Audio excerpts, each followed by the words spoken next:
Good morning, everyone. Thank you all for coming to our presentation. Yes, we are very pleased to be able to talk to you about such an important issue today. My name is Thomas, and this is Wayne.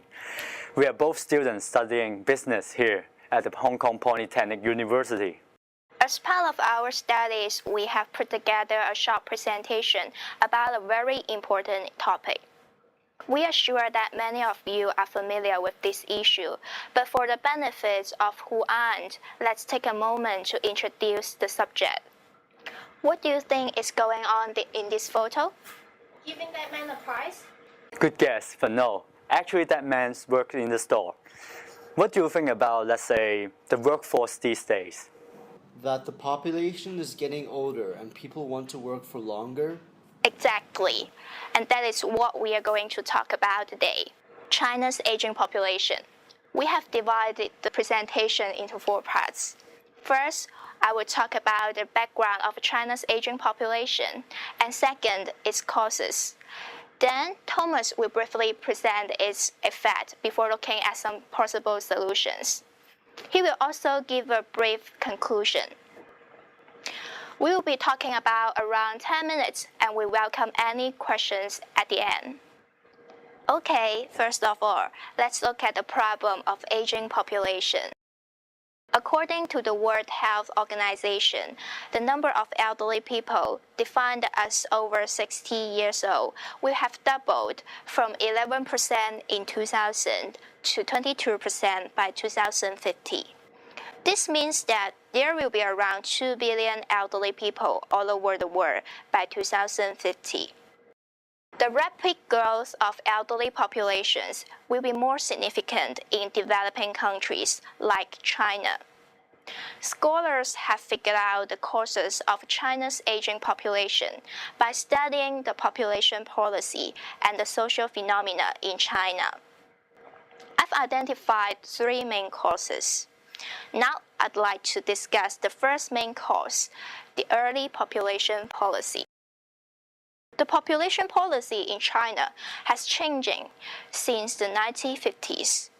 In the 1950s and 1960s, women were encouraged to have children. This can be seen by this quote from Mao Zedong in 1949.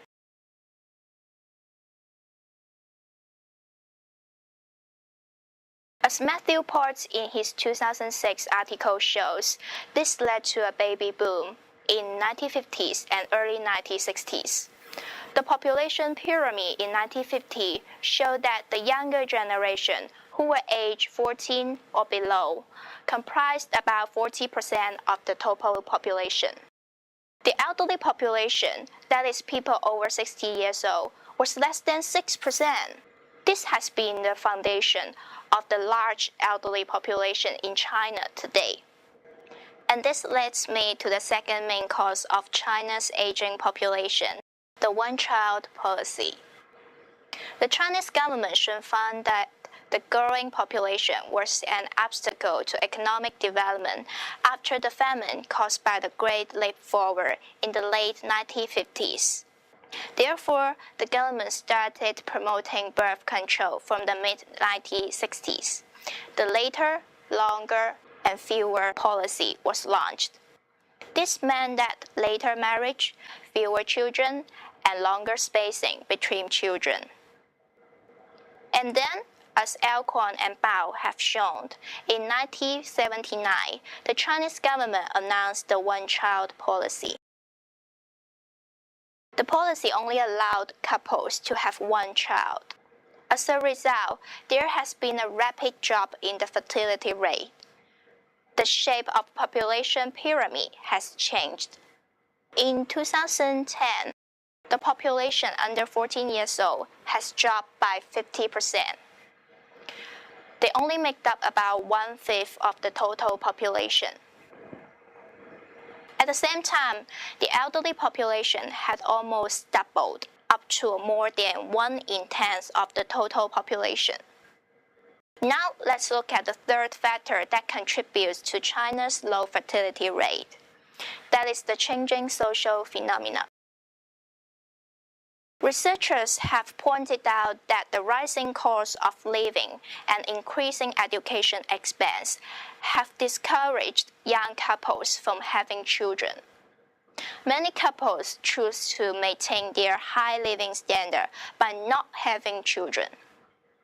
Farrell and Fang have shown that the number of think couples, that means double income, no kid, have gone up. This further lowered the fertility rate in China and pushes China towards population imbalance.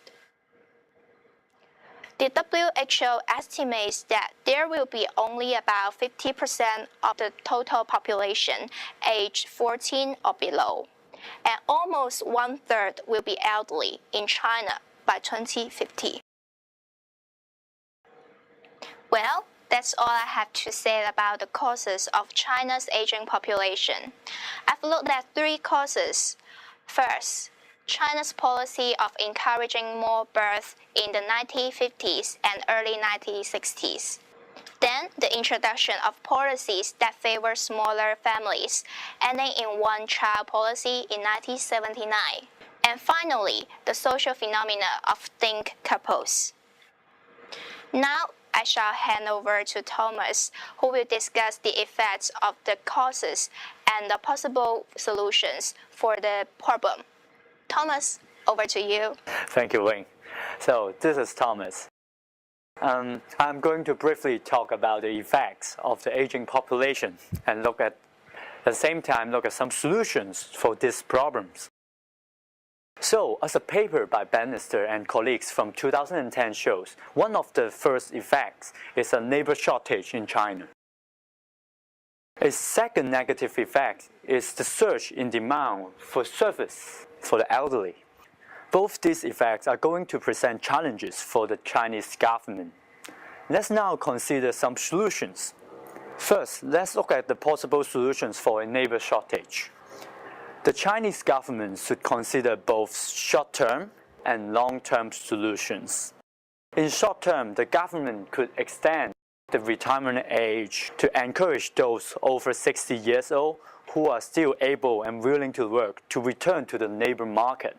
This would help to stabilize the population of the present labor force. In the long term, the government should propose policies that encourage fertility. As reported by an article in the journal Science, many academics think that the government should relax the one-child policy and allow couples to have more than one children. In order to motivate more couples to give birth, the government might consider giving tax breaks to parents. The team led by Li in 2011 argues that this reduces the cost of living and education when raising children, which would encourage parenthood. This would possibly raise the birth rate and provide more labor in the future. Now, I would like to move on to the solution to the surge in demand for elderly services.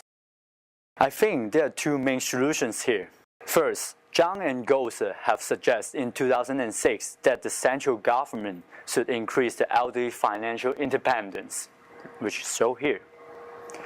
Private pension funds and health insurance should be promoted. As Li and his colleagues point out, money for this fund could be collected either compulsorily or voluntarily. This would ease the financial burden of the future generation in the elderly care. A second solution is that the local government should provide more elderly homes and centers to their residents. The participation of the general public and charity organizations will be crucial for the establishment and the operation of the homes and centers. This is because they will provide manpower support to the homes and centers and help to collect funds for private pensions and health insurance. Well, I think that covers most of the things we want to say today about China's aging population. Turning to my conclusion, I would like to summarize our main point. In our presentation, I have shown the effect and some solutions for the aging population problem in China. My partner, Wayne, has told you about the major causes, the inconsistent population policies of the Chinese government, and the changing social phenomena.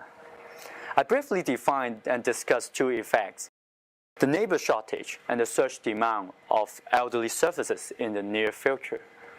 Finally, I mentioned some possible solutions to these problems, including extending the retirement age, relaxing the one-child policy, providing tax breaks for the parents, launching a policy for ensure equality of life, and creating more homes and centers for the elderly. So that's the end of our presentation. Thank you for listening. I hope that you found our presentation informative. And here is our full reference list. Now, we will be happy to answer any questions you have. Are there any questions? As you said at the beginning of the presentation, the growth of the elderly population in China will be more significant in the future. Could you tell us why it is more significant, as developed countries have aging populations as well? Thank you for your question. That's a very good question. What makes the growth of elderly population in China significant is the speed of the growth. In most of the European countries, like France, they have taken centuries to double their elderly population. But China only needed 25 years to do the same. So that's why we think that the growth of the elderly population in China is significant. Does that answer your question? Yes, thank you. So would anyone else like to raise another question? As far as I see, many Chinese people believe in filial piety. They take good care of their parents at home by themselves. So can you tell us why there will be a surge in demand for elderly services in the future? Interesting question. You're right. In the past century, elderly care services were mainly provided by individual households, which means Chinese people were taking care of their own parents. This was possible because most of the couples have more than one child. But the family structure changed after all these years. The new family structure will be 4-2-1 structure, which means there are 4 grandparents, 2 parents, and 1 child. The only child in the family won't be able to take care of his or her grandparents and parents at the same time in the future. So that's why we believe that there will be surge demand for elderly services in the near future. Yeah. Did I answer your questions? Yes, that's fine, thanks.